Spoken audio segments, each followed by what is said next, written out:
All right, folks, we've got quite the Reddit story for you today from r/TrueOffMyChest, where our OP moves in with their dad and stepmom and finds themselves homeless over something as simple as a closed bedroom door. Oh, and P.S. Trigger warning for toxic behavior. Alrighty, let's dive in. I'm being evicted 2 weeks after my mom died, literally just for wanting my door shut. I, 26, have been going through a lot this spring. Lost my stepdad to cancer in February, then my mom in April. Hers was completely unexpected and hit me like a semi-truck because we were incredibly close and did near everything together. She had me late, and as I've been back at college and working, we split the rent since she was retired. It was nice. I got the financial security of an established roommate, and she got someone to build her furniture, go to craft fairs with, carry heavy bags, and use technology for her as smartphones stressed her out. It made us happy. Anyway, she passed unexpectedly, and that put me in a bind on rent, as I'm still getting established and didn't want to live alone so soon after her passing.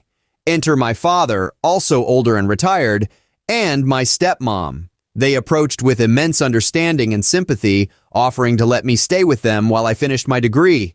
Sounded perfect to me at the time. New state to explore, my retail job could be transferred to a nearby branch. I could spend time with them in their golden years that I wouldn't get living apart. I craved what I'd had with my mom. Being equals and being of use to people I care about, having my little life niche as someone who doesn't intend to marry. Because of some weird circumstances with my apartment, we'd only noticed after we went to take my deceased stepdad off the lease that I also wasn't on it, despite living there openly and splitting rent for half a decade, needing to get out in a relatively short amount of time as that meant I was technically squatting, etc.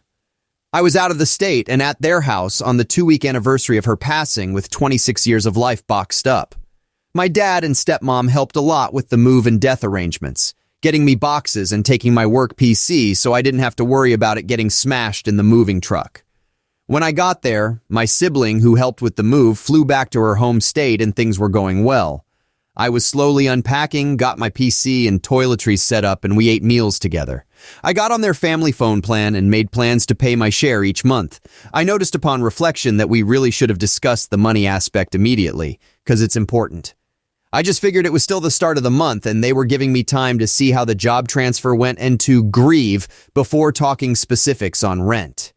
They own their house, so I'd just understandably be contributing to the money pool and mortgage.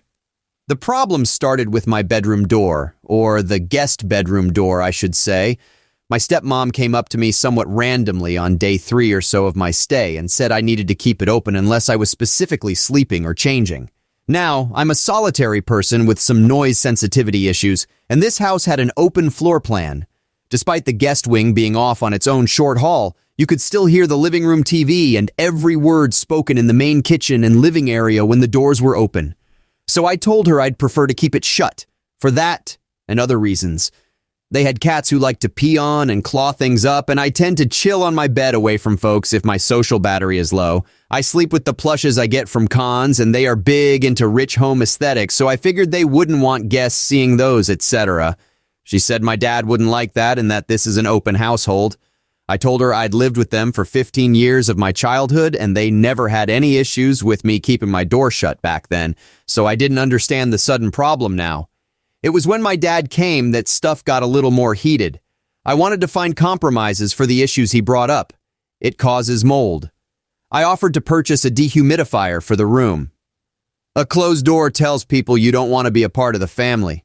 Well, sometimes I don't. Socializing can be a draining thing. I will not knock on a door to engage with you.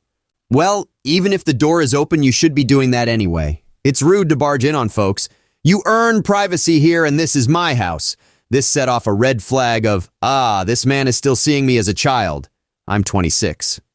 This devolved into him yelling at me, which did not go well as yelling as a trigger, because I was still questioning why this was an issue that couldn't have a compromise we all were happy with, and him saying a few choice quotes about my, still freshly dead, mother.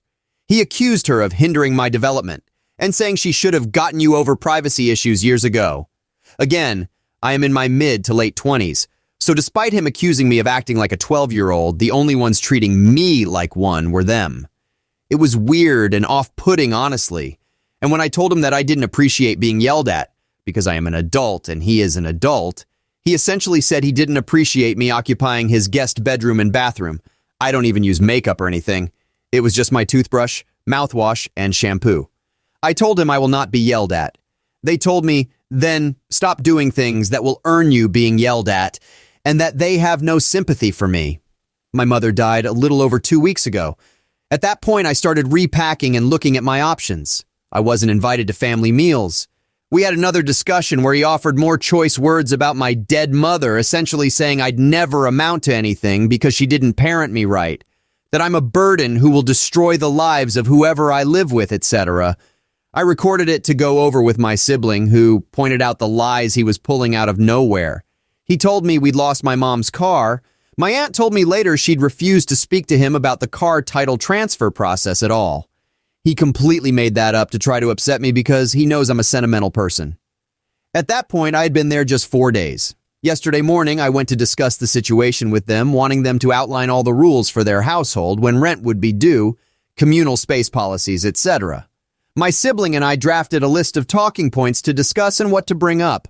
The conversation was not constructive and boiled down to my stepmom accusing my sibling of parental alienation. I'm an adult, I make my own decisions, and my dad saying that I wasn't considering their feelings and how hard it is to change their lives to include me, with him ending the conversation on this point. If you don't want me to yell, don't bring up things that make me angry.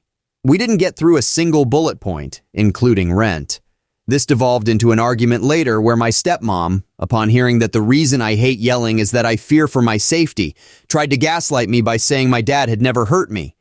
He literally lost visitation rights with me when I was young for leaving a dent in my skull from shoving me into a wall. They took x-rays. I was there, obviously, and was a material witness in the trial. I reaffirmed that I will not be yelled at. She said that yelling was a natural part of parenting. I told her that it is toxic as hell parenting, and again, I'm 26. I don't need any parenting. Anyway, this brought to light a lot of pretty repressed stuff, including the reasons why I fear for my safety with his yelling specifically. She continued to deny that he'd ever hurt me, or my siblings, or my mom. I talked with my dad again, who told me to never speak to my sibling again because he was angry with her. I said no, I am an adult who will talk to whomever I want. He told me to pack my bags, then changed his mind and told me to get a suitcase because he was putting me on a bus to her house. Knowing him, anything I couldn't carry is going to be thrown out despite me telling him I'd be glad to come get it out of his house. He kept trying to get a rise out of me as I was packing, accusing my mom of getting pregnant with me to try to trap him in the marriage. My sibling was like, "You'd be the worst trap baby," seeing as she'd initially filed for the divorce and has literally never tried to get back together with him ever. I called an Uber and booked a hotel instead of letting him think he could dictate where I go, because I'm an adult with an income. He doesn't know where I am or where I'll be. I will never be speaking to him again. Hope he enjoys feeling like he's right when he literally can't call himself a father anymore. He ran out of kids and chances. Okay, where do we even start? Let's start with Dad and his penchant for open doors. Did he not get the memo? Last I checked, it's 2023 and adults, even those living with their parents, are entitled to a bit of privacy. It's like he thinks he's running a hippie commune where doors are apparently just a suggestion. Honestly, if I were in that house, I'd start developing a complex, constantly looking over my shoulder, wondering if privacy was a luxury only attainable in my dreams. I've got to admit, though, the causes mold argument is a new one. I mean, is he suggesting the room becomes some tropical rainforest ecosystem the moment the door is closed? And let's not forget, this man is essentially weaponizing household fungi in an attempt to win the battle of the door. It's hilarious and bewildering at the same time. Now, moving on to the part where he didn't want to knock to engage. Really, dude, knocking is just common courtesy, whether the door is open or not. And earning privacy? Wait, are we back in Victorian times now? Is privacy the new pocket watch that one must earn through years of servitude? It's almost like he forgot that he's dealing with a 26-year-old adult, not a toddler in timeout. But the real kicker has to be the wild accusations about our Redditor's late mom. Nothing like striking below the belt when you're already in the wrong, huh? It takes a special kind of audacity to critique someone's parenting when your own technique involves shouting matches and dictatorial house rules. Finally, as absurd and frustrating as this whole scenario is, I'm really glad to see our Redditor standing up for themselves and taking charge of their own life. It's not easy to walk away from a toxic environment, especially when it involves family, but sometimes it's the only way to move forward. So here's to personal boundaries, closed doors, and being your own boss in your life. Adulting is already a tough gig, and no one needs the bonus difficulty level of dealing with petulant parents.